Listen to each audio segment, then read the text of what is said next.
Bonjour à tous, bienvenue à la méditation de vendredi. Je vous lis à partir toujours des psaumes 51, mais cette fois-ci à partir de verset 9.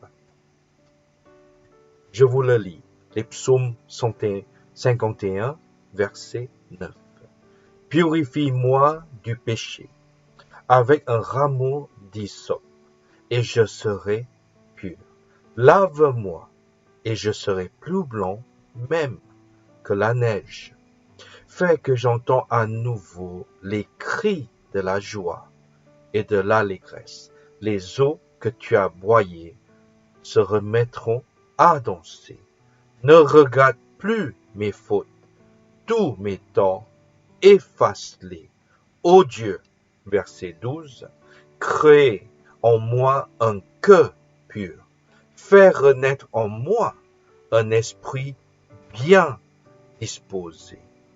Ne me renvoie pas loin de ta présence et ne me retire pas l'Esprit Saint qui vient de toi. Verset 14. Rends-moi la joie du salut et affermis-moi par ton esprit généreux. Verset 15. Alors je pourrai montrer à qui est coupable le chemin que tu prescris pour que les pécheurs reviennent à moi. Verset 16. Ô Dieu, toi le Dieu qui me libère, viens me délivrer du poids de mon crime. Alors, par mes chants, je proclamerai ton salut. Amen. Le roi David a compris, si il cherche à s'approcher de Dieu, ce n'est pas simplement pour lui-même.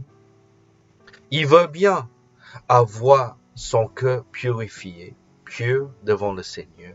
Il veut bien être proche de Dieu, mais il y a un but. Voilà. Ce but se trouve dans verset 15.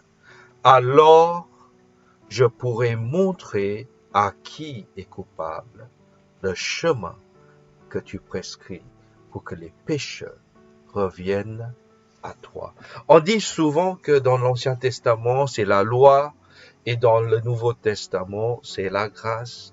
Mais vous voyez bien que dans l'Ancien Testament, dans les écrits du roi David, celui qui a été pardonné beaucoup par le Seigneur, il a compris quelle est la grâce. Qu'est-ce que c'est la grâce de Dieu? Celui qui a expérimenté, celui qui était au plus bas, il a compris comment Dieu peut le lever.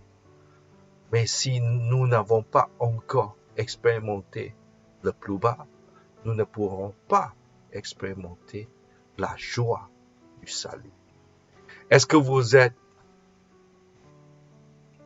troublé? Est-ce que vous êtes en train de faire face aux choses trop dures, trop lourdes? Vous n'êtes pas seul. Le roi David, il a expérimenté cela. Mais il n'a pas pris pour lui-même. Il a tout remis entre les mains de Dieu. Nous devons le suivre, son exemple, et non pas pour nous-mêmes, pour que les gens autour de nous, on pourrait leur montrer la grâce qu'on a reçue de la part de Dieu. Prions. Seigneur, je prie pour moi-même, je prie pour nous, chacun de nous devant l'écran ce matin. Et nous prions, Seigneur, que tu nous montres ta grâce de nouveau, ta miséricorde, ta compassion, pour que nous puissions aussi à notre tour devenir, Seigneur, un agent de ta grâce. Aide-nous, Seigneur, à pouvoir montrer à notre tour ta grâce à ceux qui ont tellement besoin de cette grâce. Aide-nous, Seigneur, car nous avons ton besoin que tu nous aides. à retrouver le chemin de nouveau vers toi. Accompagne tous mes frères et sœurs dans ce chemin personnel que tu nous montres et accorde-nous ta compassion, ta grâce, ta miséricorde et ta force pour tenir bien, pour te suivre jusqu'au bout de nos jours.